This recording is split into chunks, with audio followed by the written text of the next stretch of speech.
अच्छा जी, आज की class content writing with AI and chat GPT. आज बात करेंगे। कोशिश करूंगा कि टू द पॉइंट लेके चलूंगा, सारी चीजें जितना का जल्दी कवर करा सकता हूँ करा दूंगा आप लोग, ठीक है।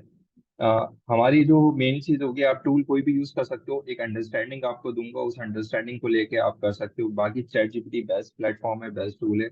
इसको अगर आप प्रॉपरली यूज कर ले तो आपको मे भी किसी और टूल की नीड ना हो, क्योंकि अगेन जितने भी टूल्स हैं वो ओपन एआई की एपीआई यूज करते हुए टूल्स बना रहे, एपीआई के पीछे इंटीग्रेट होती है, बाकी उनकी पर्सनल इंजीनियरिंग होती है जिसको वो और बेहतर बेहतर रिजल्ट रिफाइन कर लेते हैं।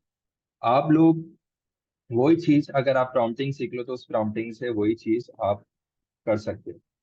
उसमें कोई मतलब रॉकेट साइंस वाला काम नहीं। हाँ, जिस तरह आप सर्च इंजन को क्यूरीज देते हो इसी तरीके से आपने चैट जीपीटी को क्यूरीज देनी है, उसको बताना है, थोड़ी अंडरस्टैंडिंग करनी है, थोड़ा प्रॉम्प्टिंग के बारे में पढ़ना है, रिसर्च करना है, आपको बहुत सारी चीजें मिल जाएंगी। आपको चैट जीपीटी से बातें करना आ गई, आप रिजल्ट ले सकते हो। लेकिन बातें आप क्यों, चैट जीपीटी आपको बहुत अच्छे रिजल्ट देता है और दे सकता है, लेकिन उसको बताना आपने कि भाई मुझे चाहिए क्या और किस तरीके का चाहिए, तो आपको उसी तरीके का देगा। तो ये चीज आपके ऊपर, इसको हम प्रॉम्प्टिंग कहते हैं या प्रॉम्प्ट इंजीनियरिंग कहते हैं। इसको थोड़ा जाके खुद से भी रिसर्च करना, आपको बहुत सारी चीजें मिलेंगी और आज मैं कुछ इसके बारे में बताऊंगा भी। लेकिन पहले हम बात करते हैं कि जब हम एक ब्लॉग लिख रहे होते हैं या एक आर्टिकल लिख रहे होते हैं तो उसके एक्चुअली की पॉइंट क्या होते हैं एज अ ब्लॉग राइटिंग के। थोड़ा बेसिक से लेके चलूंगा ताकि लोगों को इस चीज का पता चल जाए। देखो, सबसे पहला हमारा क्या होता है, टाइटल। टाइटल मतलब जो हम ब्लॉग का टाइटल देते हैं। अब टाइटल एक ऐसी चीज है जिसमें आपने कीवर्ड भी ऐड करना है और उसको इंगेजिंग भी रखना है, मतलब इस तरह हो कि वो क्लिकेबल हो, लोग उस पर क्लिक करें। अब होता यह है कि अगर आप ब्लॉग लिख रहे हो, टाइटल लिख रहे हो और टाइटल आपने बहुत सिंपल सा लिख लिया और भले वो रैंक भी कर दो, आर्टिकल आप टॉप 5 6 में आ रहा होता, लेकिन आपके पास क्लिक थ्रू रेट नहीं आ रहा था, उस पर सीटीआर नहीं आ रहा था, क्लिक नहीं आ रहे होते। वजह ये कि हमारा टाइटल इस तरह का इंगेजिंग नहीं होता कि उस पर लोग क्लिक करें। ठीक है, तो हमने टाइटल बहुत वाइटल रोल प्ले करता है हमारे, कह लो कि आर्टिकल पे जब हम रैंक करते हैं या क्लिकेबल जब हम कराते हैं या यूजर को इंगेज करते हैं कि उसको हम कोशिश करते हैं इस पे वो क्लिक करे और उसको रीड करे, तो उसको आपने इंगेज करना होता है। इंगेज करने के बहुत सारे तरीके हैं जिसमें आप call to action word use करते हो, जैसे बहुत सारे वर्ड्स हैं, फ्री, जैसे सम कॉपी राइटिंग वर्ड्स होते हैं, उस तरह का आप जो है वर्ड्स यूज करते हो जिससे टाइटल इंगेजिंग हो जाता है। सेकंड पॉइंट आपकी, आपको आउटलाइन पता होना चाहिए। जो भी आप ब्लॉग आर्टिकल लिख रहे हो सबसे पहले उसकी आउटलाइन आप रिसर्च करोगे। आउटलाइन अगर वेल रिसर्च होगी तो बेहतर आर्टिकल बन सकता है। ऐसा नहीं है चैट जीपीटी को बोल दिया right right a blog on this topic और वो लिख के दे रहा है, नहीं। वो तो लिख देगा उसको जो समझ में आ रहा है, लेकिन आप अगर उसको आउटलाइन पहले रिसर्च करोगे, आउटलाइन डिफाइन करके उसको दोगे तो और बेहतर उस आउटलाइन को रीड करके वो रिजल्ट दे सकता है। ठीक है। आपकी हेडिंग्स होती हैं, हेडिंग्स में आपकी हेडिंग्स होती हैं, सब हेडिंग्स आ जाती हैं, सब टॉपिक्स आ जाते हैं। तो इस स्ट्रक्चर का हमने ख्याल रखना होता है, जो हमारे की पॉइंट है। जब आर्टिकल लिख लेते तो हम स्पेलिंग चेक करते हैं। बाज़ औक़ात ऐसा होता है कि हम लोग आर्टिकल तो लिख लेते हैं लेकिन स्पेलिंग मिस्टेक्स होती है हमारी, ठीक है। हमारी ग्रामर तो होती है, मोस्टली राइटर्स होते हैं जो ग्रामेटिकल एरर करते हैं, हम लोग भी करते हैं, मैं खुद भी करता हूँ, मेरी कौन सी इंग्लिश अच्छी है। तो लेकिन हम क्या कर सकते हैं कि ग्रामर चेक करते हैं, ये हमारा की पॉइंट है। टोन, अच्छा टोन बड़ा इंपॉर्टेंट पार्ट है, ठीक है। तो जब हम आर्टिकल लिख रहे होते हैं ना, तो हमने जिस इंडस्ट्री के लिए लिख रहे हैं तो पहले तो हमने उसका पर्सोना समझना है, ठीक है। उसका पर्सोना ये समझना है कि एक्चुअली उसका जो, जिस स्पेसिफिक निश को टारगेट कर रहे हैं वो फीमेल है, वो मेल है, उसका एज ग्रुप क्या है, ठीक है, वो किस लैंग्वेज में बात करता है और उसके लिए टोन क्या होनी चाहिए। ये चीजें बड़ी इंपॉर्टेंट है। अगर आप उस टोन को अंडरस्टैंड कर ले तो मतलब अगर अगर मैं लेट सपोज ऐसी निश को टारगेट कर रहा हूँ जो कि लेडीज हैं, ठीक है, तो मैं वहाँ क्या रखूंगा, मैं वहाँ फ्रेंडली टोन रखूंगा, ठीक है, मैं वहाँ कन्वर्सेशनल टोन रखूंगा, मैं वहाँ फनी टोन रखूंगा या थोड़ा पोलाइट टोन रखूंगा, ठीक है। टोन्स बहुत सारी हैं, अगर टोन्स के बारे में आप जाके फर्दर रिसर्च करोगे तो आपको बहुत सारी टोन्स मिल जाएंगी। और उस पर्सोना को समझ के उस जिस निश को आप टारगेट कर रहे हो, अगर उस टोन को आपने पकड़ लिया और उस टोन के बेस पे आप आर्टिकल लिख रहे हो उसी टोन को यूज करते हुए, तो आपके आर्टिकल बहुत अच्छे परफॉर्म करेंगे। और अगेन वो परफॉर्म क्यों करेंगे अच्छे? क्योंकि आप उनको इंगेज करोगे, आर्टिकल आपका इंगेजिंग बनेगा। ठीक है।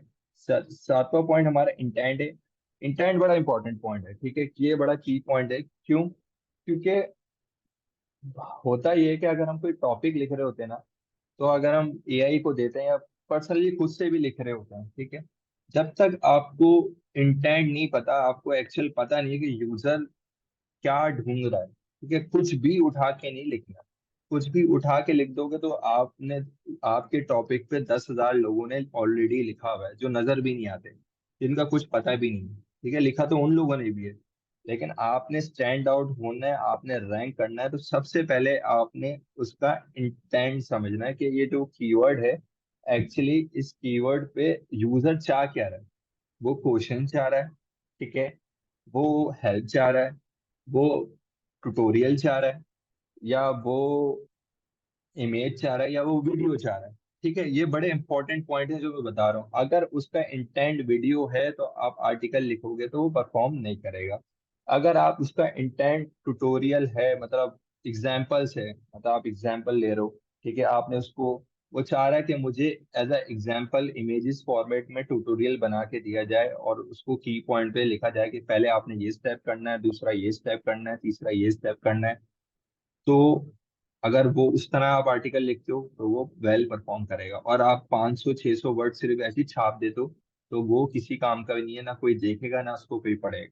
ठीक है, इंटेंट जो कीवर्ड का होता है वो बहुत इंपॉर्टेंट है, और उसको देखने का सिंपल तरीका है कि आपने वो कीवर्ड सर्च करना है, टॉप जो परफॉर्मिंग आर्टिकल है उनको जाके रीड करना है। अच्छा, टॉप परफॉर्मिंग आर्टिकल जरूरी नहीं है कि 1 2 अच्छा लिखा हुआ हो, क्योंकि कुछ अथॉरिटी साइट्स होती हैं जो कि लिख देती है और रैंक कर जाती है। लेकिन आपने क्या करना है, देखना है कि यूजर क्या चाह रहा है। अगर सबने ट्यूटोरियल बनाए हुए तो आपने ट्यूटोरियल लिखना है। अगर सबने ब्लॉग पोस्ट लगाए हुए हैं तो आपने ब्लॉग पोस्ट, अगर कुछ लोग एफएक्यूज टारगेट कर रहे हैं, एफएक्यूज कीवर्ड टारगेट करना है, तो आपने एफएक्यूज कीवर्ड टारगेट करना है। समझ रहे हो मेरी बात को? तो इंटेंट बड़ा इंपॉर्टेंट जो है ना, क्रूशियल पार्ट है इसमें, जब भी आप ब्लॉग पोस्ट लिख रहे हो तो। फिर आपका आता है स्ट्रक्चर। ठीक है, आपका स्ट्रक्चर भी एक इम्पॉर्टेंट पार्ट है काफी। आपने जब भी ब्लॉग पोस्ट लिख रहे होते हो या ब्लॉग राइटिंग कर रहे होते हो तो आपने उसका एक स्ट्रक्चर होता है। जितना अच्छा आपका स्ट्रक्चर होगा, जितना क्लीन आपका स्ट्रक्चर होगा, जितने क्लीन आपके हेडिंग अंडरस्टैंडिंग होगी, जितने पैराग्राफ अंडरस्टैंडिंग होंगे, हेडिंग्स के नीचे रिलेवेंट जितनी अच्छी इमेजेस होंगी, उतना बेहतर आर्टिकल बनेगा। समझ रहे हो? कि अगर इसकी मिसाल हम इस तरह लेते हैं कि मैं एक आर्टिकल चैट जीपीटी से लिख लेता हूँ या खुद से भी लिख रहा था, या मैंने किसी को दिया, राइटर को, मैंने उसको बोला कि इसका आर्टिकल लिखो, उसने मुझे आर्टिकल लिख के दिया। अब उसने क्या किया कि पहले इंट्रो लिखा, इंट्रो लिखने के बाद उसने कोई 500 वर्ड का पहले ही पैराग्राफ लिख दिया, उसके बाद हेडिंग 2 3 कवर करी, कवर करने के बाद उसने हजार हजार वर्ड एक एक हेडिंग पे वो कवर कर रहा है। उससे क्या होगा? भले वो, अव्वल तो अब आज के जमाने में रैंक नहीं होता, अगर वो रैंक भी हो जाए तो कोई इसको पढ़ेगा नहीं, क्योंकि यूजर के पास इतना टाइम नहीं है कि वो 500 500 वर्ड 600 600 वर्ड पढ़े। वो अगर स्ट्रक्चर ही उसका सही नहीं होगा तो वो उसको इंटरेस्ट ही नहीं करेगा, बैक कर देगा उसको। अंडरस्टैंड, अब लोगों को तमीज आ गई है कि अगर लोगों ने छापा हुआ है या एक्चुअली रिसर्च हुआ है। अगर आप उसका इंटेंट फुल करोगे, मतलब उसको अपने स्ट्रक्चर में इंगेज करोगे और क्यूरीज के आंसर दे रहोगे हर हेडिंग्स पे, छोटी हेडिंग्स होगी, 2 3 पैराग्राफ से ज्यादा का हेडिंग का पैराग्राफ नहीं होगा, और मल्टीपल हेडिंग्स कवर करोगे, ठीक है, तो आपका बहुत अच्छा स्ट्रक्चर बनेगा, जिसमें हमारी स्ट्रक्चर में काफी चीजें आ जाती हैं आगे। मैं डिफाइन करूंगा किस तरह करना। फिर आती है आपकी रीडेबिलिटी। रीडेबिलिटी में आपकी अगेन टोन, या आप जिस निश को टारगेट कर रहे हो वो क्या है, वो मतलब अगर वो फाइनेंस से रिलेटेड है तो आपको फाइनेंस टाइप के वर्ड यूज करने हैं। अगर एक नॉर्मल जार्गन पीपल्स हैं, मतलब ऐसे के नॉर्मल लोग हैं जिनके लिए आप टारगेट करो, तो आपने उसकी जो लैंग्वेज है वो सिंपल रखनी है। आप बहुत हैवी वर्ड्स नहीं ला सकते। अगर आप इंग्लिश टारगेट करो, ब्रिटिश इंग्लिश टारगेट करो, या मतलब ऐसी है कि ऐसी निश है जो जिसपे एक्सपर्ट्स लोग कर रहे हैं, पीएचडी लेवल के लोग बैठे हुए हैं, वहाँ आप डॉक्टर्स बैठे हुए हैं, हेल्थ की निश है, तो वहाँ आप ऐसे वर्ड यूज करो जो कि होते हैं कॉम्प्लेक्स वर्ड होते हैं, वो चल जाएंगे क्योंकि उसकी ऑडियंस उसको समझती है। लेकिन अब एक नॉर्मल पीपल को टारगेट कर रहे हो, आपकी ब्लॉगिंग की निश ऐसी है जिसमें आपको पता है कि एक जो है, समझ लो कि इतने पढ़े लिखे तो नहीं, मैं बात करूंगा, हर बंदा समझदार होता है, लेकिन उनको कॉम्प्लेक्स वर्ड समझ नहीं आते। तो कोशिश करनी है कि आपने जो अपने रीड आर्टिकल लिखने हैं वो इजी टू अंडरस्टैंड इंग्लिश में लिखने हैं, जिसका रीडेबिलिटी स्कोर अच्छा हो। वो आपके, आप कह लो कि हाई स्कूल, आपकी ग्रेजुएशन, या आपके अनग्रेजुएटेड लोगों को समझ में आए। ठीक है। थर्ड, आपका सबसे लास्ट की पॉइंट होता है आर्टिकल के कीवर्ड्स, वो आपको पता होना चाहिए। तो ये सारे ऐसे की पॉइंट्स हैं जिसके बेसिस पे आपका एक आर्टिकल बनता है। और अगर आपने इन की पॉइंट्स को सही से पढ़ लिया, इसी के ब्याह पे आपने प्रॉम्प्टिंग करनी। ये स्लाइड्स बनाए मैंने इसलिए हैं कि आप लोगों को समझा सकूं, क्योंकि अगर वर्बली बताऊं तो बहुत सारी चीजें आगे पीछे हो जाती हैं, तो मुझे टाइम लगता है स्लाइड बनाने भी में। तो मैंने इस वजह से इसको कर लिया कि आपको अंडरस्टैंड अच्छा। तो जब हम ये सारी चीजें कर लेते हैं तो फिर हमारा स्ट्रक्चर की बात होती है। ठीक है। अच्छा, स्ट्रक्चर में किस तरह होता है, सबसे पहले आपका टाइटल तो आप देते ही हो, लेकिन जब हम आर्टिकल की बात कर रहे होते हैं तो सबसे पहले हमारा इंट्रो आता है। इंट्रो आपका बहुत इंपॉर्टेंट और बहुत क्रूशियल पार्ट प्ले करता है राइटिंग के अंदर। जो आप पहला पैराग्राफ लिख रहे हो उसके अंदर अगर आपने अपने रीडर को इंगेज कर लिया तो वो आगे का पढ़ेगा, अगर उसके अंदर आपने इंगेज नहीं करा तो मे बी वो स्किप कर दे। ठीक है। हमेशा जब आप इंट्रो लिख रहे हो तो उसमें 2 से 3 चीजों का ख्याल रखना होगा। पहला, कि उसको शॉर्ट रखो, 2 से 3 पैराग्राफ, 2 3 या 4 पैराग्राफ से ज्यादा नहीं जाना चाहिए। वो इंगेजिंग हो, उसमें वर्ड ऐसे यूज हो रहे हो जो यूजर को इंगेज करे। मतलब वो ऐसा ना हो कि आप लोग इस तरह का, तो in this tutorial today we talk about how to play guitar, और ये इस तरह नहीं लिखना है। ठीक है। इंगेज इस तरह करना है कि इस तरह की वर्डिंग यूज करनी है, we all know how to play guitar but today I will show you, if you are not, कह लो कि if you are not expert, or if you wanted to learn play, so in this guide I will show you how a beginner can play a guitar। उसके आगे जो भी आप लिखना चाहो वर्डिंग्स का है, अगर आप same in this article today I will show you ये करोगे, यूजर इतना इंगेज नहीं होगा। इंगेज करने के कुछ वर्ड्स होते हैं स्पेसिफिक, आपने उसको इंगेज रखना और शॉर्ट रखना है। और इंट्रो के अंदर ही कोशिश करना है कि जो यूजर की साइकी है जिस बारे में, क्योंकि इंटेंट तो आप समझ गए हो, इंटेंट आप समझ गए हो, उस इंटेंट के अंदर आपने रहते हुए इंट्रो का जवाब भी देना है। अगर ये तीनों चीजें आपने इंट्रो में कर ली तो आप गुड टू गो गए। आप जो है आपने इंट्रो अच्छा लिखा और आपका रीडर 100% इंगेज होके आगे जाएगा। फिर आपकी हेडिंग्स एंड सब हेडिंग्स होती हैं जिसमें हम अपने सेकेंडरी कीवर्ड्स टारगेट करते हैं, जो कि हमारे उस आर्टिकल से रिलेटेड कीवर्ड्स होते हैं। उसमें कुछ भी हो सकता है, उसमें हम सेकेंडरी कीवर्ड्स की अगर मैं बात करूँ, इसमें पीपल ऑल्सो आस्क वाले क्वेश्चंस हो सकते हैं, इसमें एलआईसी कीवर्ड्स हो सकते हैं, या इसमें उस टॉपिक से रिलेटेड जो कीवर्ड्स है वो हो सकते हैं। ठीक है। सेकंड जो हमारी सब हेडिंग्स होती हैं, ये तीन चीजें आप, जिसमें हम कह लो कि हमारी मल्टीपल हेडिंग्स होती हैं। फिर पैराग्राफ से हमारे पैराग्राफ, कोशिश करो कि जो भी पैराग्राफ लिख रहे हो हेडिंग का, वो, या अगर एक हेडिंग के नीचे मल्टीपल पैराग्राफ हैं तो क्या कहते हैं, 2 पैरा से ज्यादा ना हो। ठीक है। 2 या 3 पैरा से ज्यादा आपकी एक हेडिंग नहीं होना चाहिए, और उस 2 या 3 पैरा के अंदर ही उस हेडिंग का प्रॉपर आंसर होना चाहिए। इससे ज्यादा कोई भी नहीं पढ़ता है, मैं बता रहा हूँ आप लोगों को। अगर आप एक हेडिंग के नीचे 10 10 पैरा लिख दे तो कोई भी नहीं पढ़ेगा, किसी के पास आज के दौर में इतना टाइम नहीं है। हमें नहीं पता होता कि अभी हमने टिकटॉक पे क्या रील देखी, अभी हमने यूट्यूब शॉर्ट क्या देखा, फेसबुक रील क्या देखी, हम 1 घंटे बाद का भूल जाते हैं, इतना कंटेंट है। तो यूजर के पास इतना टाइम नहीं है आज के दौर पे कि अब वो पूरी पूरी बुक्स या पूरी पूरी चीजें देखे। आपने उसको शॉर्ट, कंसाइज और अप टू पॉइंट रखना है। ठीक है। तो पैराग्राफ आपके 2 या 3 पैराग्राफ से ज्यादा ना हो। फिर आपकी आती है हेडिंग्स, जो हम आपकी टैग्स होते हैं H1 H2 H3, ये प्रॉपरली यूज करने हैं। H1 आपका मेन टाइटल होता है, मेन जिसमें आप कीवर्ड करते हो। H2 के अंदर H3, H2 के अंदर आप अपने सब हेडिंग्स में सेकेंडरी कीवर्ड टारगेट करते हो। फिर H2 के अंदर कोई और एक सब टॉपिक आ रहा है ठीक है। तो उसके अंदर आप H3 के अंदर आते हो, H3 का एक वो खोलते हो, तो आपने एक पूरा स्ट्रक्चराइज करना होता है उसको, आर्टिकल को। अगर इस तरह आपने स्ट्रक्चर करा हुआ है, प्रॉपर यूज ऑफ हेडिंग करी हुई है, ये आपकी एसईओ में भी हेल्प करता है। सेकंड चीज ये कि रीडर को भी अच्छा लगता है कि उसने आपने की पॉइंट्स बनाए। आपका body content, again body content में आपकी रीडेबिलिटी स्कोर होना चाहिए, इजी टू अंडरस्टैंड कंटेंट होना चाहिए और इंगेजिंग होना चाहिए। ठीक है, उसको आपने इंगेजिंग कंटेंट रखना है। और उसमें आप कीवर्ड भी यूज कर सकते हो अपने, लेकिन कॉम्प्लेक्स नहीं रखना, बहुत इजी वर्ड ही, जितना इजी होगा जितना प्रॉपर होगा। आपने कभी नोट किया है जितने भी अच्छे ब्लॉग्स होते हैं वो एक, जैसे हमारी नेटिव इंग्लिश नहीं है, मतलब हम as a native English speaker नहीं है, लेकिन कुछ ब्लॉग इतने अच्छे होते हैं कि हमें वो इंग्लिश समझ में आ रही होती है। जैसे अगर मैं मिसाल दूं, अ, अगर दो दो चीजें लूं, एसईओ से बेसिस पे ही देता हूँ। अब मैं दो लोगों को फॉलो कर रहा हूँ, एक एक साइड पे आ गया ब्रायन डीन और एक साइड पे आ गया नील पटेल, दोनों है। लेकिन आपने देखा है ब्रायन डीन कितनी इजी लैंग्वेज यूज करता है अपनी, कह लो कि ब्लॉग पोस्ट में, कि एक नॉर्मल जो बंदा जिसको इंग्लिश की इतनी समझ नहीं है, थोड़ी बहुत आती है, वो भी समझ जाता है।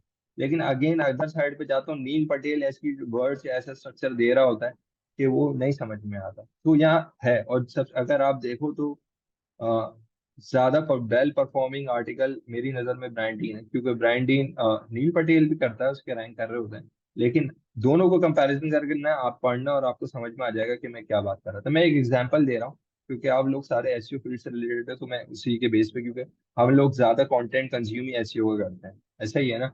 हम लोग निशेस तो हम ढूंढ लेते हैं, सारी चीजें कर लेते हैं, लेकिन अगर being a SEO, being a blogger, हमारी गोल ये होता है कि हमें अच्छे से अच्छा कंटेंट मिले जो हम एज एसईओ कंज्यूम कर रहे हो, तो हम वो ब्लॉग्स पढ़ते हैं। और भी बहुत सारे ब्लॉग्स हैं। मैंने ये दो जो टॉप ब्लॉग्स हैं उनके बारे में मिसाल। अच्छा, फिर आपके बुलेट पॉइंट्स होते हैं। बुलेट पॉइंट्स में आपकी जो लिस्ट होती है, जो लिस्ट आइटम होते हैं, अगर आप लिस्टिकल्स बना रहे हो उसके अंदर और की पॉइंट्स मेंशन कर रहे हो उसके अंदर, वो बहुत crucial part, important role play करते हैं एक गुड आर्टिकल के अंदर। रेलेवेंट इमेजेस हैं, रिलेवेंट इमेजेस आप यूज करो। और वहाँ यूज करना है, ऐसा नहीं है कि हर एडिंग के नीचे आपने एक एक इमेज जाके पोस्ट कर दी, नहीं। इमेज वहाँ यूज करनी है जहाँ नेसेसरी है, जहाँ नीड है। ठीक है, इमेज ऐसा आपने, एक तो एक होता है फीचर इमेज जो हम थंबनेल पे लगाते हैं, उसकी बात नहीं कर रहा, लेकिन जो आर्टिकल के अंदर अगर मुझे लगता है कि मैंने ये हेडिंग दी है और हेडिंग के अंदर मैं यूजर को एक इमेज का एक डायग्राम बना के या इमेज उससे रिलेवेंट इमेज डालूंगा, तो वो हेल्प करेगी रीडर को, तो मैं वहाँ इमेज यूज करूँगा।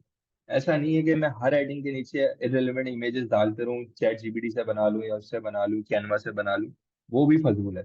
तो आपने वहाँ इमेज यूज करनी है रिलेवेंट, जहाँ पे नीड हो, जिस हेडिंग को आपने डिफाइन करना पड़े इमेज के अंदर। पहले दो कोशिश करो कि आर्टिकल्स में इमेजेस यूज करो, दो से तीन, लेकिन जहाँ जरूरत हो, जहाँ आपको लगे कि हाँ यहाँ जरूरत। फिर आपका कंक्लूजन होता है जहाँ आप समराइज करते हो अपने आर्टिकल को, वो इम्पोर्टेंट है। और आखिरी में आप अगर एफएक्यू देना चाहो, अच्छा एफएक्यू का भी मैं बताता हूँ। बहुत सारे लोग गलती ये करते हैं कि वो लोग क्या करते हैं कि एफएक्यू जबरदस्ती डालते हैं, मतलब आर्टिकल के अंदर जबरदस्ती एफएक्यू, हर आर्टिकल के अंदर बस एफएक्यू ऐड करना ही करना है। यूट्यूब पे हमने देख लिया, हमने ब्लॉग्स में देख लिया कि हम पढ़ते हैं एफएक्यू ऐड करना तो रैंक होता है, तो हमने हर आर्टिकल में एफएक्यू डालना है। भाई ऐसा नहीं है। एफएक्यू वहाँ नीड है जहाँ यूजर एफएक्यू चाह रहा है। ठीक है, जहाँ आपने एफएक्यू क्वेश्चंस अपने सेकेंडरी हेडिंग्स में कवर नहीं करे, आपका टॉपिक इतना ब्रॉड है कि आपने हेडिंग तो बनाई अपनी सेकेंडरी कीवर्ड करते हैं, लेकिन पीपल ऑल्सो आस्क वाले क्वेश्चन आपके रिमेनिंग है और आपने उन पे आंसर देना है, तो वहां जाके आप एफएक्यू यूज करो, आपके लिए वर्क करेंगे। अगर आपने ऑलरेडी एफएक्यू अपनी सेकेंडरी हेडिंग्स के वही क्वेश्चंस कवर करे हो, फिर आप एफएक्यू लिख रहे हो, तो उसका कोई फायदा नहीं है। ठीक है, वो नुकसान ही करेगा, वो फायदा नहीं करेगा, वो डुप्लीकेट, बार बार रिपीटिशन, कीवर्ड स्टफिंग वगैरह इसमें काउंट हो जाएगा। तो एफएक्यू को यूज करने की भी एक तमीज है। ये चीजें ऐसी हैं जो मैं आप लोगों को बता रहा हूँ, अगर आप लोग ये चीजें अंडरस्टैंड कर लेते हो, तो भले ये चीजों के बेसिस पे आप किसी बंदे से भी अच्छा आर्टिकल लिखवा सकते हो, और आप खुद भी प्रॉम्प्टिंग करके अच्छा आर्टिकल लिख सकते हो। प्रॉम्प्टिंग मैं आगे बताऊंगा, अभी समझा रहा हूँ, प्रॉम्प्टिंग भी करके दिखाऊंगा, क्योंकि मेरा गोल ही ये रहता है कि मैं प्रैक्टिकली करके बताऊं, ताकि हो सारी चीजें, लेकिन समझाना भी जरूरी है। पहले थ्योरी भी समझाना जरूरी है, क्योंकि थ्योरी जब तक नहीं समझ में आएगी तो दूसरी चीज मैं प्रॉम्प्टिंग करता रहूंगा, आपको पल्ले भी नहीं पड़ना। अच्छा, फिर आपका टूल्स होते हैं जो मैं पर्सनली भी यूज करता हूँ, जो हमारे इंपॉर्टेंट टूल्स हैं राइटिंग आर्टिकल्स में या ब्लॉग में। चैट जीपीटी या जैस्पर आप यूज कर सकते हो, दोनों रिकमेंडेड है मेरे एंड से। बाकी आप लोगों को जो अच्छा लगता है, जो चीजें होती हैं वो आप यूज कर सकते हो। ग्रामरली हम चेक करते हैं फॉर ग्रामर चेक। हेमिंगवे से मैं रीडेबिलिटी स्कोर चेक करता हूँ। मैं चेक करता हूँ कि मेरे जो फ्रेजेस हैं वो रीडेबिलिटी अच्छी है, ठीक है। वर्ड ट्यून क्या होता है, और क्विल वर्ड से अगर मुझे लगता है कोई रीफ्रेज करना है या पैराफ्रेज करना है, तो जिससे मेरा वर्ड थोड़ा और अच्छा हो जाए, थोड़ा और इंगेजिंग हो जाए, तो मैं वर्ड ट्यून या क्विल वर्ड यूज कर लेता हूँ। ये सारे टूल्स फ्री हैं, ठीक है। ये जितने भी ऊपर हुए हैं इनका फ्री वर्जन से आप सारा काम कर सकते हो। पेड लेना चाहो, अगर बहुत एक्सट्रीम लेवल पे काम करो तो पेड भी ले लो। इसके अलावा आपका फ्रेज, ठीक है, फ्रेज से आप एंटिटीज चेक करते हो, आप ऐसे वर्ड यूज करते हो जो कि आपकी आर्टिकल का स्कोर बढ़ाने में हेल्प करती है, जो रिलेवेंसी स्कोर बढ़ाने में हेल्प करती है, तो आप वो यूज कर सकते हो। बाकी कैनवा फॉर इमेज जनरेशन आप यूज कर सकते हैं।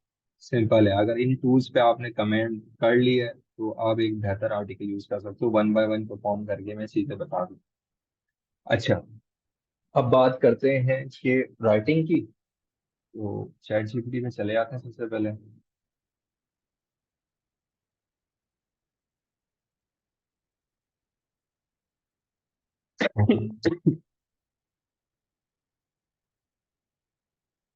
अच्छा, आपके पास एयर पीएम एक एक्सटेंशन है, आप वो भी यूज कर सकते हो। इसके प्री डिफाइंड प्रॉम्प्ट्स होते हैं, ठीक है। आपको ये ऑप्शन दे देगा रीराइट आर्टिकल का, कीवर्ड स्ट्रेटेजी का, आउटलाइन आर्टिकल का। इसको जाके चेक कर सकते हो, प्ले कर सकते हो, आउटलाइन जनरेट का, ठीक है। इसके अलावा कीवर्ड जनरेटर का, लेकिन मैं आपको मैनुअली प्रॉम्प्टिंग बताऊंगा। ये तो मैंने ऐड करा हुआ है चीजें टेस्टिंग के लिए, लेकिन जो लोग नहीं करते हैं चाह रहे हैं उनको अंडरस्टैंडिंग के लिए समझा। अब इन स्लाइड्स के अकॉर्डिंगली मैं आप लोगों को लेके चलता हूँ जो मैंने बनाई है, कि होना क्या है।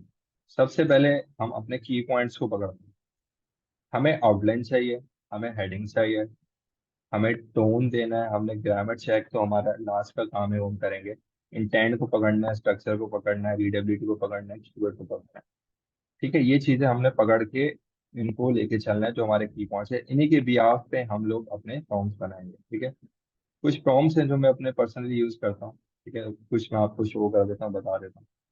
अच्छा, आप यहाँ देखो कि दो तरीके हैं, बहुत सारे तरीके हैं। या तो आप सारी रिसर्च करके चैट जीपीटी को बताओ और वो आपको बहुत बेहतर जनरेट करके दे देगा, या आप ड्यूरिंग ही आप प्रॉम्प्ट चैट जीपीटी से सारी डिटेल्स लो और उसको बोलो कि अब तू बना के दे, वो तब भी बना के दे देगा। या आप उसको बोलो कि भाई तूने इस तरह रिएक्ट करना है, तूने इस तरह एक्ट करना है, या तूने इस तरह शो करना है कि तू उस चीज का एक्सपर्ट है, मुझे कीवर्ड्स दो, मुझे ये सारी चीजें। तो बहुत सारे वेरिएशन है। अच्छा, जो मैं पर्सनली यूज करता हूँ वो मैं जो अपने लिए भी मैं मोस्टली यूज कर रहा था, उसमें ये होता है कि मैं उसको कहता हूँ कि right a blog post following this outline, ठीक है। नीचे राइट इन अ पैपी फेमिनाइट अपबीट फ्रेंडली का, जितने भी टोन्स है वो मैंने डाल दिए। आप इसमें हटा सकते हो अगर दूसरे टोन भी हो तो हटा। डू नॉट रिपीट फ्रेजेस, ठीक है। अब इसमें क्या होता है, अक्सर चैट जीपीटी क्या करता है कि फ्रेज रिपीट करता है, एक ही चीज को बार बार रिपीट कर रहा होता है। वो अच्छा नहीं है, ठीक है। यूज वेरिएट लैंग्वेज, मतलब easy language, right at least to paragraph for each header. जितनी चीजें मैं आप लोगों को बता रहा हूँ वो सारी प्रॉम्प्टिंग मैंने यहाँ कर रखी है। Format the header as H2 header in markdown formatting, make it even longer, ठीक है। ये चीज मैंने उसको दे दी। अब मैंने यहाँ टाइटल दिया कि how to write a blog post using chat GPT, ठीक है। ये मेरा आर्टिकल इसमें मैं लिखना चाह रहा हूँ। मैंने यहाँ पे कीवर्ड्स देख लिया, ठीक है। मैं किसी भी उससे कीवर्ड्स ले सकता हूँ। मैं बहुत सारे टूल्स हैं जहाँ से मैं कीवर्ड ले सकता हूँ उस टॉपिक से रिलेटेड जो मैंने उसके अंदर ऐड करने हैं। वो कीवर्ड्स होने चाहिए, मैं उसको बोलूंगा कीवर्ड टू यूज दिस। फिर मैं आउटलाइन मेरी बनी होनी चाहिए। आउटलाइन मैंने इंट्रोडक्शन, पॉइंटिंग, बुट्स, कीवर्ड फॉर्मेटिंग वगैरह ये सारी चीजें आप इसको यूज कर लोगे, ठीक। आपने ये पूरा एक फॉर्मेट जाके उसको देना, उसके बेसिस पे ये सारी चीजें दे देगा। अब हम क्या करते हैं, एक एग्जाम्पल लेते हैं अपने उससे और जनरेट करके देखते हैं क्या चीजें। अच्छा, सबसे पहले हमें क्या चाहिए, हमें चाहिए, ये तो हमें पता है ये सारी चीजें, हमें चाहिए आउटलाइन और हमें चाहिए कीवर्ड्स, ठीक है, हम चैट जीपीटी से पहले ले लेते हैं। चैट जीपीटी से लेना चाहो चैट जीपीटी से ले सकते हो। अगर आप अपनी फर्दर रिसर्च करना चाह रहे हो, ठीक है, रिसर्च इन सेंस कि आप खुद से एचआरएफ से कीवर्ड्स निकालना चाह रहे हो, एसएमएस से कीवर्ड्स निकालना चाह रहे हो, वहां से भी ले सकते हो। और अगर आप हेडिंग्स देखना चाह रहे हो अपने कॉम्पिटिटर्स की के उसमें सब हेडिंग्स या क्या यूज करेंगे, तो आप वो भी ले सकते हो। आपने क्या करना है, वन बाय वन, जैसे अगर मैं यहाँ पे जाता हूँ, हम लिख रहे थे keyword how to place spike ball, ठीक है, ये इसी एग्जांपल को कैरी करते हैं। और हम कोई आर्टिकल देख लेते हैं जो विकी हाउ ने लिखा हुआ है, ठीक है।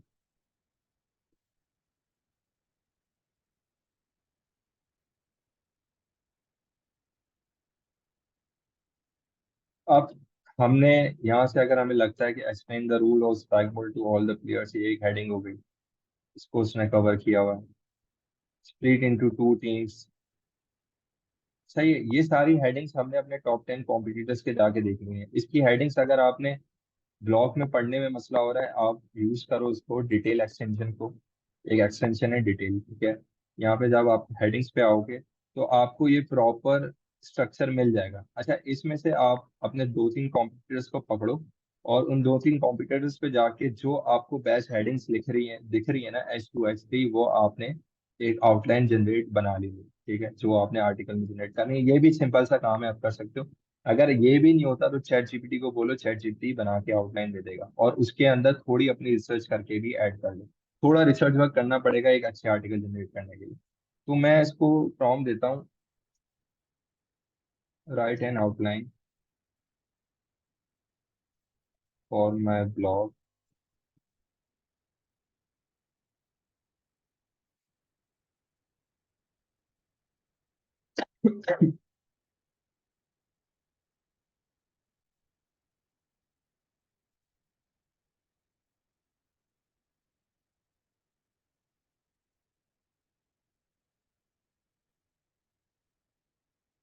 ठीक है, सिंपल मैंने इसको आउटलाइन अपना दे दी।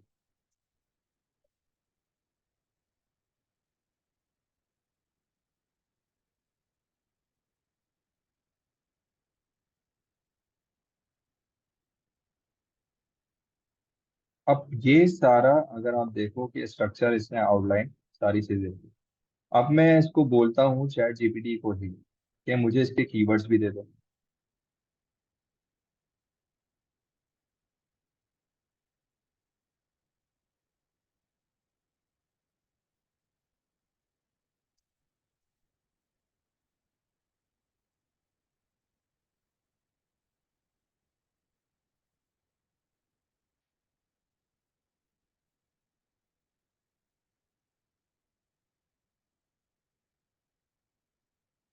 ठीक है, ये कीवर्ड्स भी आ गए। अब इसमें से चेक करना है, अंधा है मतलब अंधे में तीर नहीं चलाने।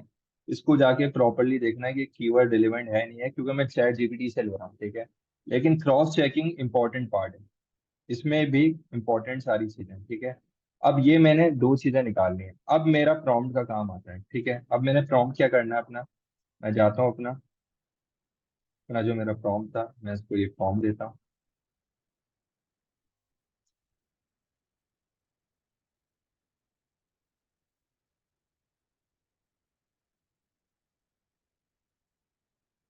ठीक है, इस पे मैं अपना कि जो मेरा टॉपिक है वो दे देता हूँ, बाकी सारी चीजें तो सेम ही होंगी।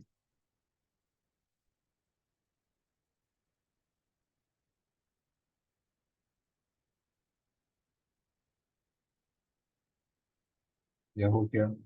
अच्छा, हमने कीवर्ड्स ऐड देने हैं, तो कीवर्ड्स मैं इसको दे देता हूँ अपने जो मैंने कीवर्ड्स निकाले थे।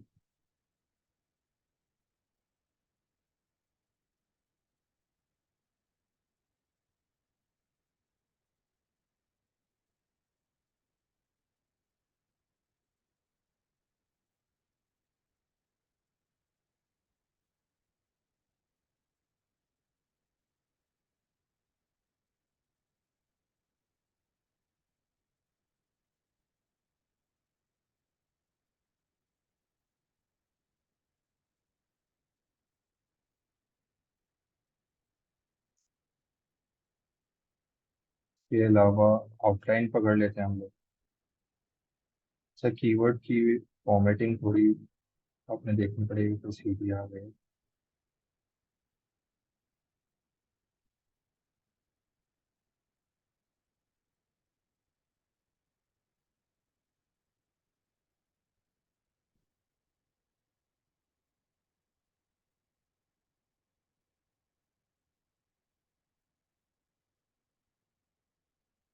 ये बेसिक प्रॉम्प्टिंग है, ठीक है। इसके एडवांस भी मैं आपको बताता हूँ, एडवांस किस तरह कर सकते हो, लेकिन एक अच्छा आर्टिकल लेने के लिए इनफ होता है अगर इस तरह कर लो। कोई मुश्किल नहीं है, सिंपल करके बता रहा हूँ, ठीक है। और इसकी बेसिस पे आप दिन के 5 6 7 आर्टिकल आराम से जनरेट कर सकते हो। कोई इसमें रॉकेट साइंस वाली चीज है नहीं, ठीक है। अगेन प्रॉम्प्टिंग आने चाहिए, और इस चीज को आप जितना बेहतर कर सकते हो वो कर सकते हो। अगर मैं खुद कंटेंट राइटर नहीं हूँ, ठीक है, लेकिन मैं भी देखो अच्छी चीज जनरेट कर लेता हूँ। और कुछ लोग ऐसे होते हैं जो बोलते हैं कि यार हमें बेसिक इंग्लिश भी नहीं आती, तो वो भी लिख सकते हैं। वो किस तरह लिख सकते हैं कि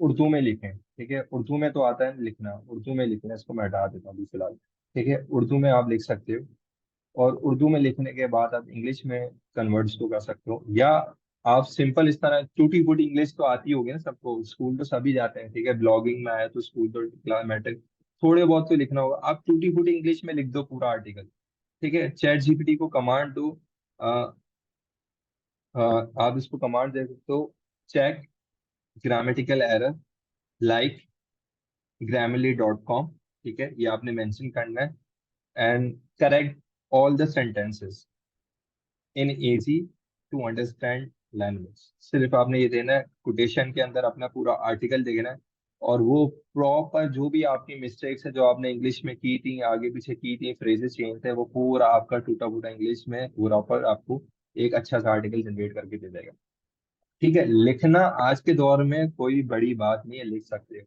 एक जाहिल भी मैं बोलूँ वो लिख सकता है। तो आप लोग तो आपने स्कूल गए होगे, पढ़ा लिखा होगा, तो आर्टिकल लिखना कोई बड़ी बात नहीं है, ठीक है। फिर मेरा आउटलाइन आता है, आउटलाइन के अंदर मैं ले लेता हूँ अपनी, जो मेरी आउटलाइन थी।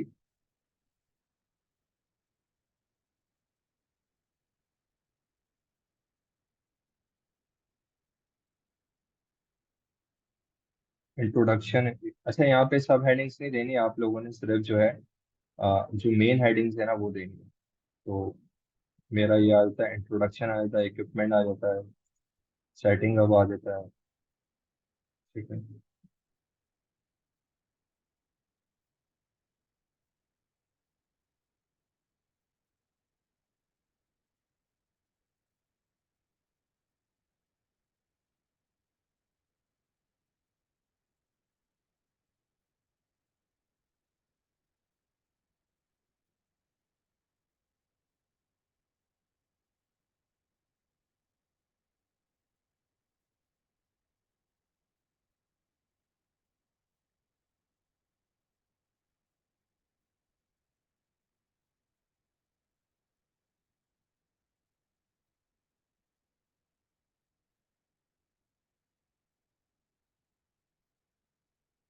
फिलहाल वो मेरी आ गई टेक्निक।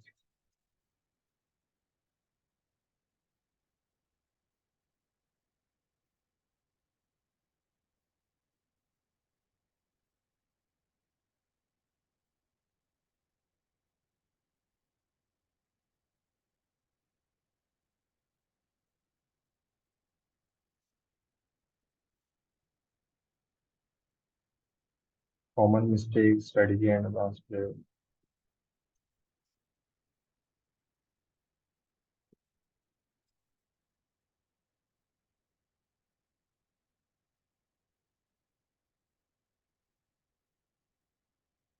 अब इसमें हम शॉर्ट कर लेते हैं ना कुछ चीजें, कि वो मैंने सिर्फ समझाना है, तो बाकी आप लोग ने करना है, तो आप कर लोगे आखिरी में कंक्लूजन,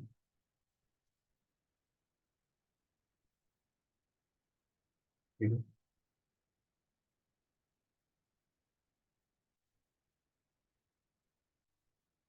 अब ये मैंने इसको अपना प्रॉम्प्ट बना लिया, अब मैं इससे रिजल्ट ले लेता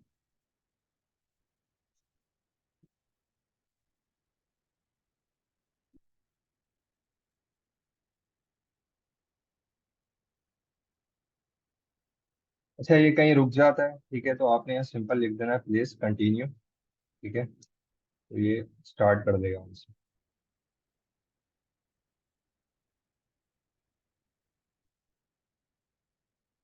ठीक है, जहाँ ये स्टक होता है ना, बहुत लोगों को ये मसला आता है कि स्टक हो जाता है, अब क्या करें। सिंपल है, चैट जीपीटी को समझो कि वो आप बात कर रहे हो किसी से, सिंपल है, आप लोगों ने बात करनी है उससे। अब देखो वो स्टक हुआ, मैंने उसको लिखा प्लीज कंटिन्यू, उसने मुझे पूरा दे दिया। अब मुझे बताओ कि सिर्फ मैंने एक सिंपल प्रॉम्प्टिंग करी है और मैंने एक पूरा आर्टिकल इसका जनरेट कर लिया। अब ये आर्टिकल इसको फर्दर रिफाइन करेंगे मुझे। ठीक है, ये चीजें दे दी, इस प्रॉम्प्टिंग के बेस पे मुझे एक अच्छा आर्टिकल मिल गया। और ये जो चीजें मैंने इसमें प्रॉम्प्टिंग दी है, एक नॉर्मल यूजर से या मतलब हम किसी नॉर्मल आर्टिकल राइटर को देते हैं उससे बेहतर, 100% श्योर हूँ उससे बेहतर लिखा होगा उसमें। आप इसको पढ़ के देख लेना या आप इस प्रॉम्प्ट को यूज कर लेना। अब जब हम ये कर लेते हैं तो हमारा सेकंड काम ये होता है, हमने उसकी ग्रामर मिस्टेक चेक करनी है। ठीक है, और ग्रामर मिस्टेक करने के बाद इसको हम केयरफुली पढ़ेंगे। ठीक है, इसको हम पढ़ेंगे। मैं आता हूँ। Welcome to the world spike static out. अगर मुझे लगता है कि यार मेरी इंट्रो सही नहीं है तो मैं इसको इंट्रो वर्ड ट्यून से जाके रिप्लेस कर सकता हूँ, क्विक बोर्ड से कर सकता हूँ, इवन मैं चैट जीपीटी को भी बोल सकता हूँ कि मुझे इंट्रो के वेरिएशन दे। बाकी मैं इसको केयरफुली जाके वन बाय वन सारी चीजों को रीड करूंगा और मैं इसमें फर्दर एडिट करूंगा। ये जब मैं फर्दर एडिट कर लूंगा तो सिंपल है, मैंने क्या करना है कि मैं इसकी रीडेबिलिटी देखनी है। मैं इसको चले आता हूँ, इसको पहले तो मैं कॉपी कर लेता हूँ। कॉपी करने के बाद मैं चाहता हूँ चेक करता हूँ कितने वर्ड्स का इसमें लिखा है।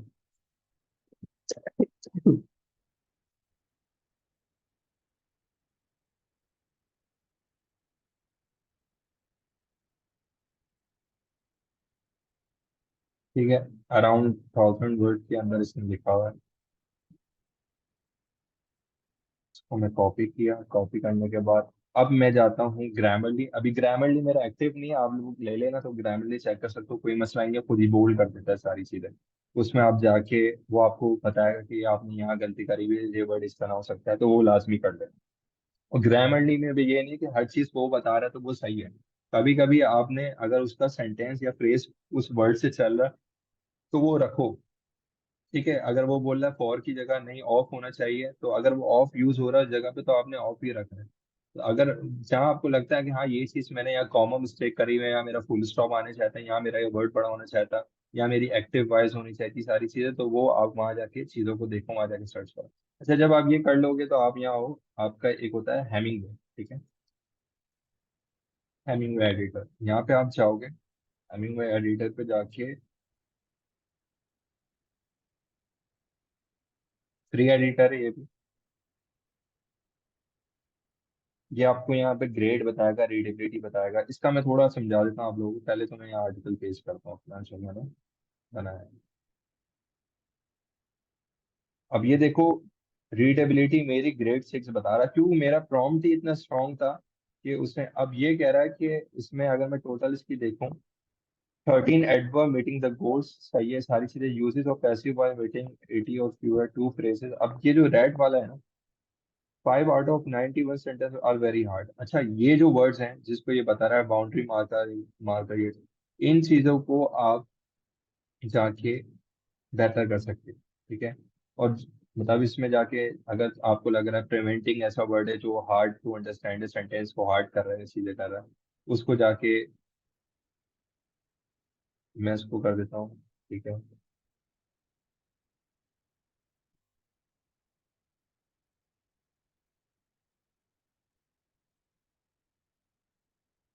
ठीक है, देखो मैंने एक प्रिवेंटिंग वर्ड था, मुझे पता था कि वो एक हार्ड वर्ड है, वो मैंने हटाया, तो ये मेरा जो वेरी हार्ड टू रीड था उसको सही कर दिया। तो जो हार्ड वर्ड वर्ड्स हैं, जो चीजें मैंने आपको बताई थी, ये सारी चीजें आपको वहां से हटा के देगा, चीजें करके देगा। और बेहतरीन आपकी ग्रेड 6 बहुत अच्छा होता है। मतलब अगर ग्रेड 6 पे, 7 पे, 8 पे आपका गुड आ रहा है या वेरी गुड पे आप लेगा तो और बेहतर हो जाएगा। जब आपने ये रीडेबिलिटी चेक कर ली, ग्रामर चेक कर ली, आप गुड टू गो। ठीक है, आप इजिली बेहतर से बेहतर आर्टिकल बना सकते हो, पब्लिश कर सकते हो। अगर मैं अगेन अपनी यहाँ स्लाइड्स पे आता हूँ, मैंने आप लोगों को क्या बताया, ग्रामर चेक, स्ट्रक्चर मैंने उसको पहले ही दे दिया कि H1 H2 H3 मेरी बना दे, उसके अंदर उसके सब टॉपिक्स उसमें बना दी। अब अगर मैं इस आर्टिकल को देखूं,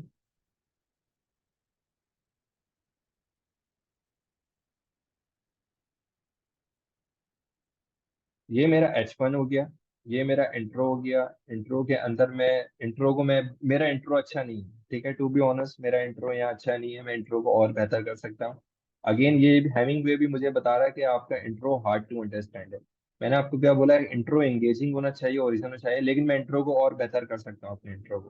तो आपने उसको कमांड देनी है, उसका प्रीफ्रेज करना है, या वर्ड ट्यून पे जाके उसको इजीली आपने कर लेना है, ठीक है, वहां से भी आप कर सकते हो। इंट्रो आप बेहतर करोगे। फिर ये मेरी सेकेंडरी हेडिंग्स है H2। अब ये जो सब टॉपिक्स आ रहे हैं ना, spike ball net, spike ball surface, ये XYZ, ये सारी आपने H3 के अंदर रखनी है।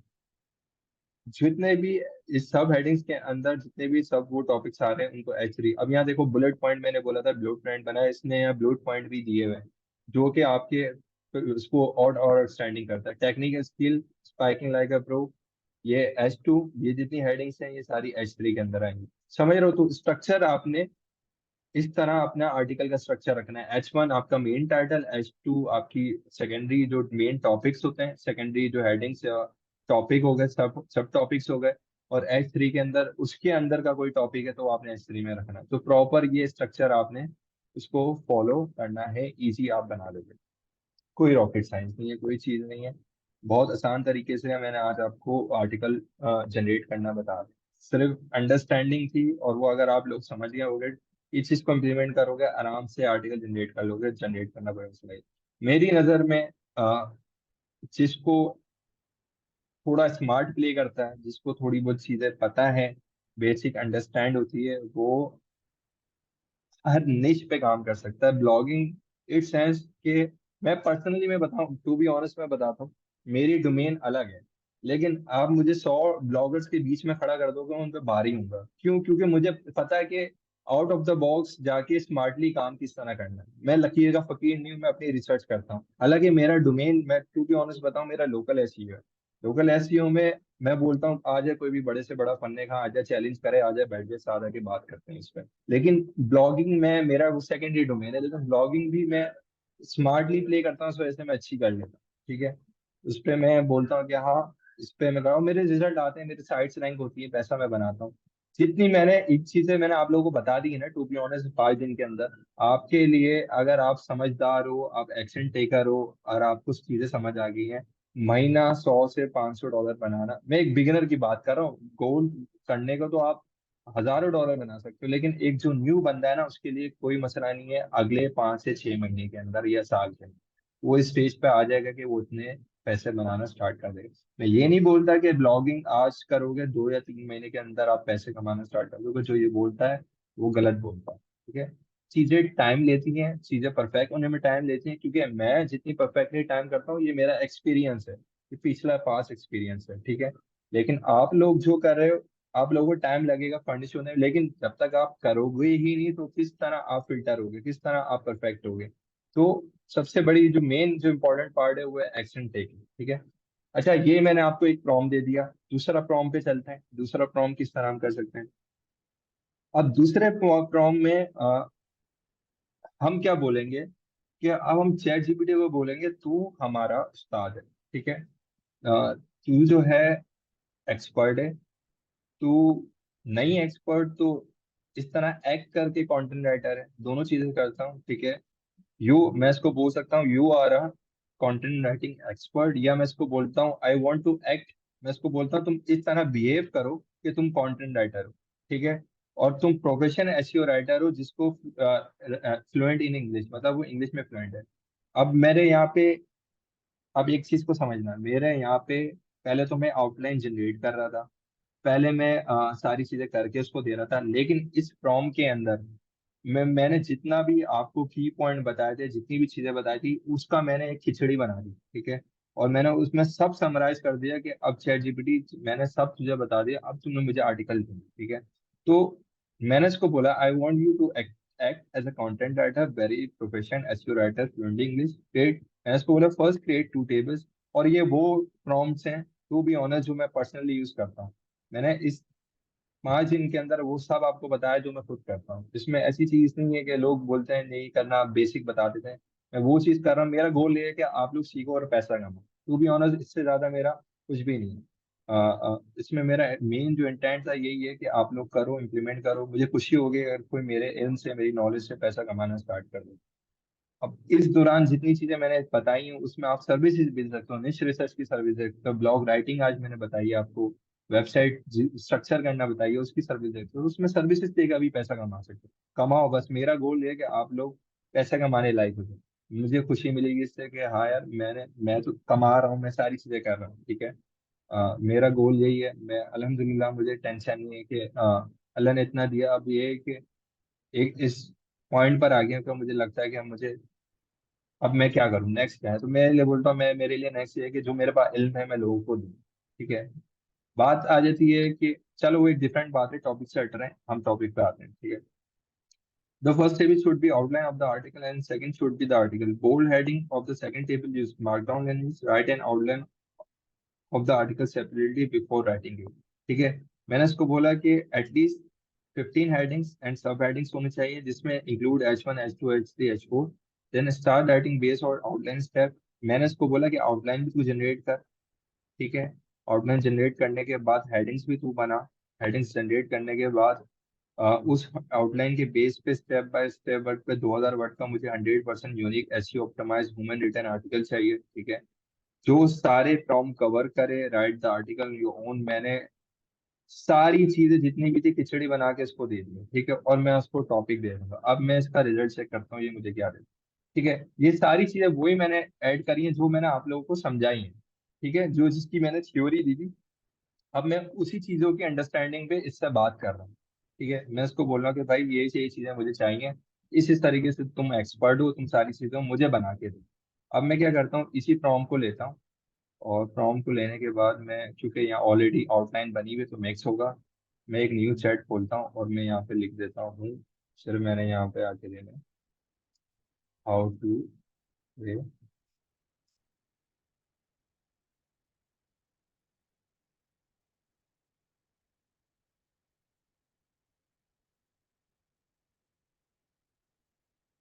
अब मैंने इसको दिया, ये इसने बनाई आउटलाइन सारी, आउटलाइन दी, एफएक्यूज दे दिया, कॉन्क्लूजन दे दिया, ठीक है। अब इसने लिखना शुरू किया।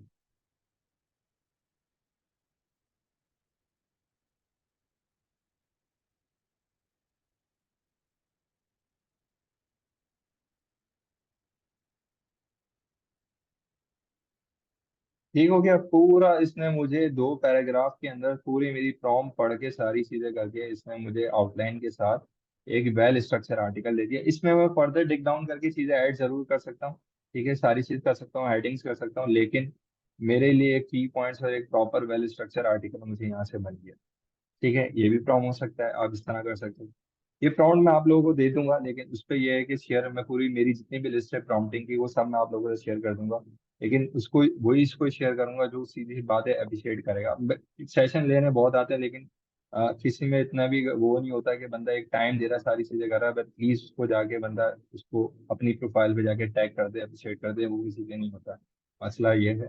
तो जो ये करेगा, टू बी ऑनर, जो करेगा और मुझे लगेगा उसने मुझे टैग किया, चीजें की हैं, मैं उसको पर्सनली फेसबुक पे, अगेन बता रहा हूँ, मुझे व्हाट्सएप पे अप्रोच नहीं किया करो, ठीक है। मैं किसी को आंसर नहीं देता। फेसबुक पे जाके आप करो। मैं सोशल मीडिया फेसबुक पे एक्टिव रहता हूँ, क्योंकि मेरे से जो मेरी व्हाट्सएप है वो थोड़ा पर्सनल है, ठीक है, उस पर मैं आंसर नहीं देता हूँ। फेसबुक पे मुझसे क्वेश्चन करो, वहां जाके करो, तो मैं वहाँ आपको आंसर क्वेश्चन करूंगा, कोई मसला नहीं है उसमें, ठीक है। तो इससे भी आप जनरेट कर सकते हो। ये हो गया, आपको मैंने एक फॉर्म बता दिया, इसको मजीद इसी तरीके से जाके आपने डिफाइन करना है, वो हो जाएगा। इसके अलावा प्रॉम्प्ट 3 है, मैं इसको यहाँ बोला you are a topic expert, ठीक है। मैंने इसको बोला कि तू जो है भाई स्पाइक बॉल एक्सपर्ट है, and you are expected to write about, यहाँ मैंने अपना आर्टिकल दे दिया। When writing an article is important to keep reader engage for start to finish. अब ये पूरा प्रॉम्प्ट है उसी तरीके से लिखा हुआ, ये भी मुझे बेहतरीन उस तरह जनरेट करके दे देगा। बाकी ये सारे प्रॉम्प्ट्स बने में आर्टिकल्स निकालने हैं, रीडाइट आर्टिकल करना है, एफएक्यू जनरेट करना है, और इन डेप्थ जाके वो है पूरी लिस्ट बनी हुई है। मैं पूरी लिस्ट आप लोगों को शेयर कर दूंगा जो टैग करेंगे। अच्छा, अंडरस्टैंडिंग देनी थी आप लोगों को। मेरा नहीं ख्याल कि आज के बाद जो है कंटेंट राइटिंग पे, इन चीज़ों पे आपको प्रॉब्लम होनी चाहिए। बाकी वर्ड ट्यून आप यूज कर सकते हो। क्विल बोर्ड का मैं बता देता हूँ, क्विल बोर्ड यूज होता है अपना, और आपने री राइट करना है, रीफ्रेज करना है, वो आप ये भी कर सकते हो। ठीक है, आप उसको बोलो paraphrase this sentence and act like a quill board. ठीक है, तो वो जिस तरह क्विल बोर्ड वर्क करेगा ना, उस तरीके से वो पैराफ्रेज आपको ये चीज करके देगा।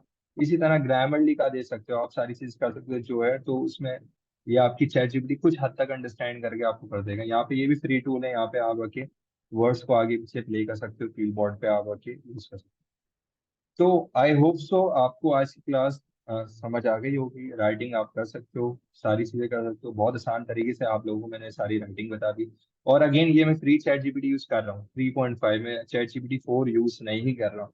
चैट जीपीटी 4 आपके पास पेड होगा, इससे बेहतर रिजल्ट आपको वो देगा। ठीक है, इससे बेहतर चीजें ला के देगा, इससे बेहतर आप लोग काम कर सकते हो। जो पेड ले लो, मैं और जो इसके बाद नहीं है तो फ्री में भी हो रहा है काम भाई। ऐसा नहीं है कि चीजें, मैं आप लोगों को बोला, आप लोगों ने सिर्फ होस्टिंग और डोमेन लेना है और उसके बाद चीजें स्टार्ट कर देंगे। किसी चीज में आपको जो है ना कह लो कि पैसों की रिक्वायरमेंट नहीं है। ठीक है, आपने कोई टूल लेना है जिसके पास पैसा नहीं है, स्टार्ट तो करे, एक्शन तो ले। आप यकीन करो, आपके कुछ कीवर्ड्स रैंक होंगे, आप इतने मोटिवेट हो जाओगे, आप दिन रात लगा दोगे इस ब्लॉग पे। ठीक है, आपके पास, लेकिन उसके लिए पहली मोटिवेशन के लिए ना आपने इम्प्लीमेंट करना होता है। कोई भी आइडिया तब तक वो आइडिया नहीं होता जब तक उस पर एक्शन ना हो। ठीक है, वो ख्याली आइडिया, मेरी नजर में मैं बोलता हूँ, आइडिया एक ख्याली फ्लावर, वो आइडिया तब बनता है जब उस पर इम्प्लीमेंटेशन या एक्शन होता है। ठीक है, तो इवन इसमें अगर आपने ऑनलाइन मार्केटिंग में रहना है, ब्लॉगिंग में रहना है, किसी सेक्टर में, जब तक उसको इम्प्लीमेंट नहीं कर रहे हो ना, तो आप कुछ नहीं कर सकते।